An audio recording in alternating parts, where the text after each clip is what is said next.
Ah yes, Halo 3, the game in which we supposedly finished the fight, at least until the next trilogy of games came out and reminded us why this fight was anything but finished. And given how Halo Infinite's campaign turned out, I'm not sure if that's a good thing or a bad thing. But as with all Halo games, Halo 3 is sporting a pretty sizable weapon sandbox. Some leave you feeling triumphant from the moment you pulled the trigger, while others leave you questioning why you started playing video games in the first place. Am I going to place your favorite weapon in F tier? Only time will tell. Before we get started though, I do want to make clear this tier list is based on the campaign and not the multiplayer. That might seem obvious to some of you, but I'm pointing it out just in case. Also, I played on normal difficulty with these skulls on. While the catch skull led to some insanely funny moments, it also led to certain sequences devolving into nothing more than a game of dodgeball. Seriously, the fact I managed to finish the entire campaign without getting stuck by a plasma grenade a single time is unbelievable. Some of these grunts could be NFL quarterbacks with how strong their arms are. But enough rambling, let's get into the list. The assault rifle is the true all-around weapon. It is a masterclass at being consistently reliable while managing to excel at absolutely nothing. This gun is really accurate at both close and medium range, and the recoil is basically non-existent. It has a large clip size encouraging aggressive behavior, and the reloads are pretty fast. Even so, the time to kill tends to be pretty average. You can't get one-shot headshots with the assault rifle, but it never feels like you're shooting pellets either. I don't dread using it, but it's certainly not my go-to weapon, and I'm most likely going to take a look around to seek out possible alternatives. Despite that, you're always going to have a decent chance in any gunfight with the assault rifle, so I'm going to give it a B-. The battle rifle is pretty much always one of the best weapons in a Halo game, and that trend certainly continues in this game. It's incredibly accurate, almost to the point of feeling like a laser. You get 12 bursts before you have to reload, which isn't as great as it could be, and the reload speed is pretty average, but if you're a half-decent shot, you'll wipe out most of the enemies opposing you before you have to reload anyway. The battle rifle can wipe the floor with just about any enemy that isn't a hunter or a flood tank form. Most of your enemies will be dead before they even get a chance to realize how fucked they are. The battle rifle is an A+ weapon without a doubt. For a weapon that fires highly explosive shells, you'd really expect the brute shot to be better than it is. The shells don't have the annoying quality of bouncing off the walls and floor like they do in Halo 2, but that's about where the positives for this weapon end. The splash damage is incredibly underwhelming. Enemies seem to take next to no damage when you're not getting a direct impact, even if the shot lands really close to them. It takes 3 shots to kill a fully shielded brute, and that's not great for a weapon that only has 6 shots before you have to reload. The reload speed is pretty fast, but that only helps so much. You can't even one-shot grunts with a brute shot, at least not with a thunderstorm skull on. But the fact I can't one-shot a grunt on normal difficulty regardless of which skulls I'm using is insane. The brute shot is really useful for taking down vehicles though, since you often don't have to worry about your target sidestepping your shot, and you can usually wipe out the vehicles before they get a chance to do much against you. Ultimately, the brute shot is great for focusing 1 to 2 targets at really close range, or for firing at a target so large it's nearly impossible to miss. Otherwise, the time to kill becomes absurdly slow. This weapon has a lot of problems, but it is still usable, and I wouldn't consider it to be really bad. It's just that it could be a lot better. I'm going to give it a C- ranking. The Carbine is surprisingly versatile, but also surprisingly limited. It's a semi-automatic weapon, but you can get a ton of shots off really quickly if you have even a half-decent trigger finger, allowing you to mow down brutes without too much trouble. The clip size is pretty good and the reload speed is really fast, so you won't be out of the action for long before you can start popping more heads. Speaking of popping heads, the Carbine provides a headshot indicator telling you when you're lined up with your target's head. This makes aiming even easier since you never have to guess whether you're shooting the head.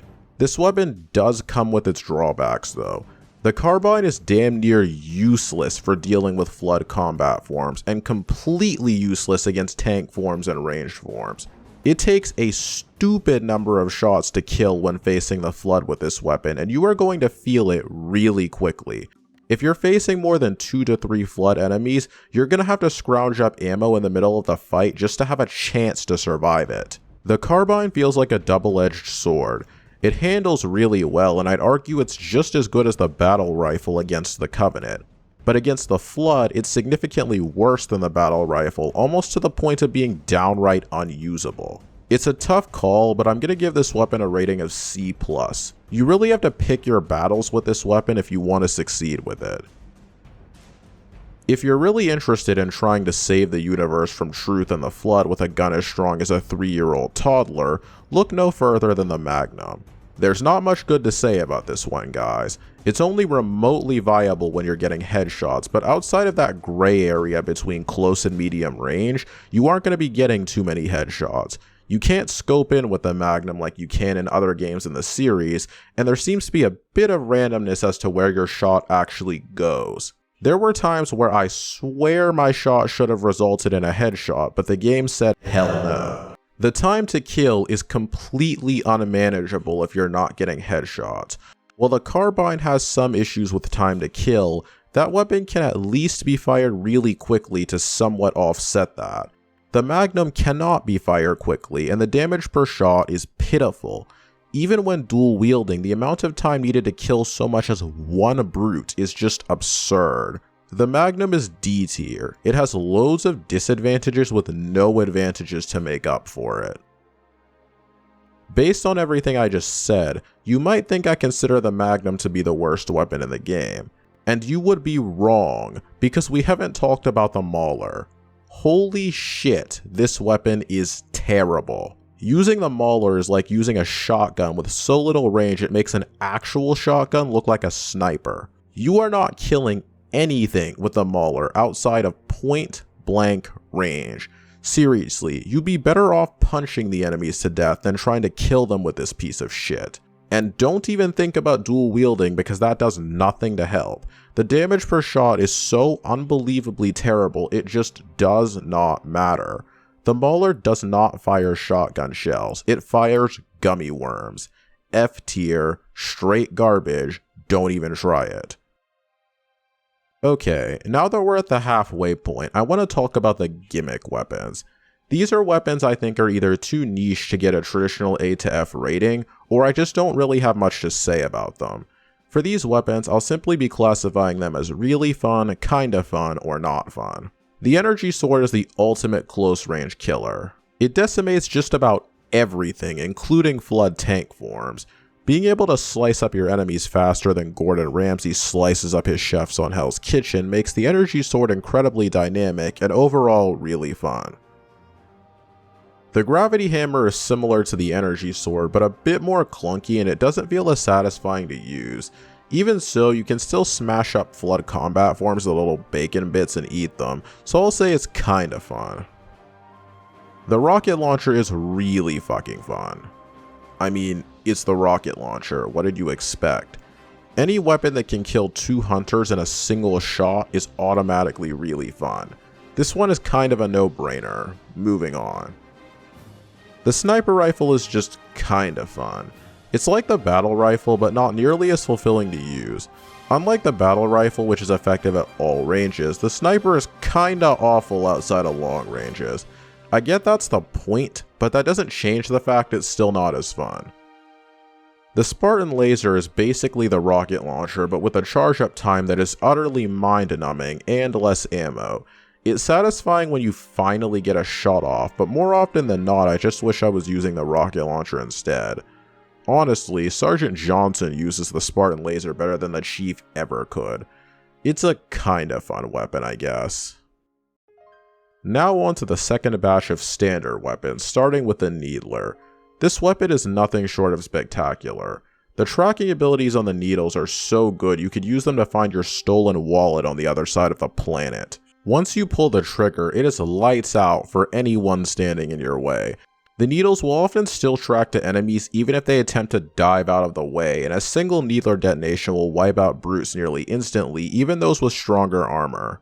It can basically shred Jackal shields even if the Jackal is looking straight at you and actively has its shield facing you. Combine these things with an extremely fast reload and a large clip size, and you are going to be nearly unstoppable while using this thing. The Needler is an A+ weapon and one of your best options even with the omission of dual wielding when compared to Halo 2.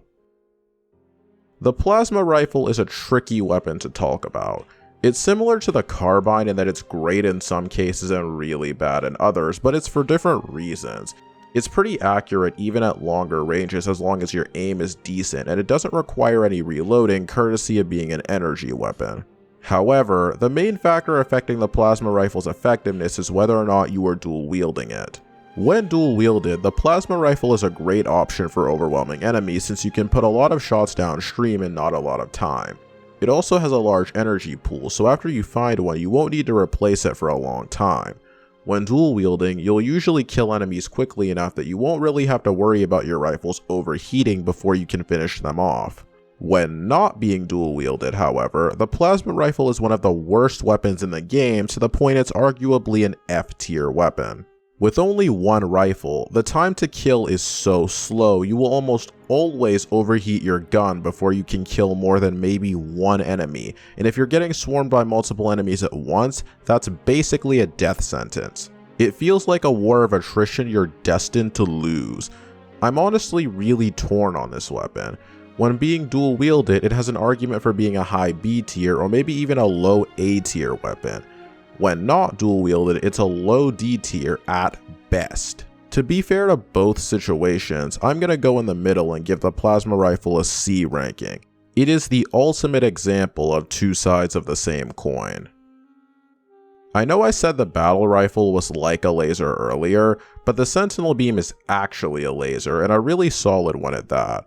It doesn't require any reloads and it overheats way slower than the plasma rifle does. It melts weaker enemies pretty much instantly, and even stronger enemies like brutes and flood ranged forms don't last long against it. It has incredible range and you can easily sweep an area to take out a large number of targets really quickly. The only less than ideal quality the Sentinel Beam has is a relatively small ammo pool, but the time to kill is fast enough to overshadow that. The Sentinel Beam is a B+ weapon.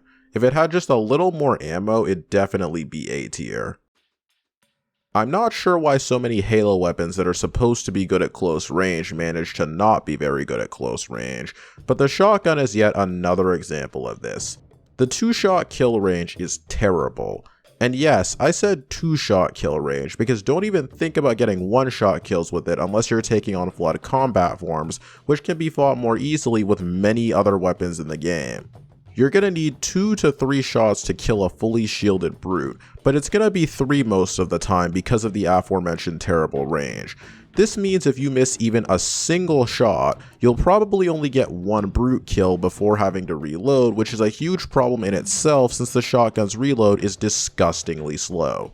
And if you run out of ammo before killing your enemies, you're going to be in a strategically awful position where you're getting shots pumped into you at close range with no way to retaliate for over 5 seconds. The shotgun is certainly no Mauler, and it is better than the Magnum, but not by much. It's a low C tier weapon. The SMG invokes an almost irresistible urge to jump into a horde of enemies and spray and pray until they all go down. Unfortunately, that's not as great a strategy as it was in Halo 2. The SMG does have a really high rate of fire and a large clip size with recoil that's easy enough to control. It's a bit worse when dual wielding, but even then, the worst of the recoil doesn't really kick in until you've unloaded more than half your clips, by which point you've probably already killed whatever you were shooting at. The SMG has the same issue as the plasma rifle in that it can only be a dominant weapon when dual wielded. Unlike the plasma rifle, however, the SMG is still a viable option when not dual wielded. You just can't really dominate with it. I give it a high C tier placement. You can absolutely kill enemies with it without suffering the whole time, but again, the weapon only reaches max potential when being dual wielded, and that's what holds it back. I would say the Spiker is the only dual wield weapon in the game that is still a strong option when not dual wielded. Despite launching projectiles as opposed to bullets, the Spiker is really easy to aim even at fairly long ranges. Compensating for the travel time isn't that difficult. This weapon also has a really fast reload, so even though the damage per shot isn't the best, you'll still kill enemies fairly quickly as long as you're accurate. The Spiker can't instantly wipe enemies out like the battle rifle or Sentinel Beam, but there's no enemy it's really awful against except for arguably the Flood tank forms. I should point out the muzzle flash for the Spiker is quite extreme and can occasionally make tracking targets a bit of a pain in the ass. It's not exceptionally bad, but I did think it was worth mentioning. It's also worse when dual wielding for obvious reasons, but the reduced time to kill in that situation more than makes up for it, since even if you miss a few shots, you'll still mow down your enemies faster than Truth mowed down Miranda Keys. No! The Spiker is a B tier weapon. About as consistent as the assault rifle, but the added benefits of dual wielding make it just a little bit better. Well, there you have it, guys. That's the list. We've got 2 A tiers, 3 B tiers, 5 C tiers, 1 D tier, and 1 F tier. I'm a bit surprised by this distribution, but then again, I'm not really sure what I was expecting. Do you agree with my list, or are you convinced I wrote this script while I was on drugs? Either way, I'd love for you to tell me about it in the comment section. I've also made a weapon tier list for Halo 4, so consider checking that video out if you enjoyed this one. As always, thanks for watching, and I'll see you in the next one.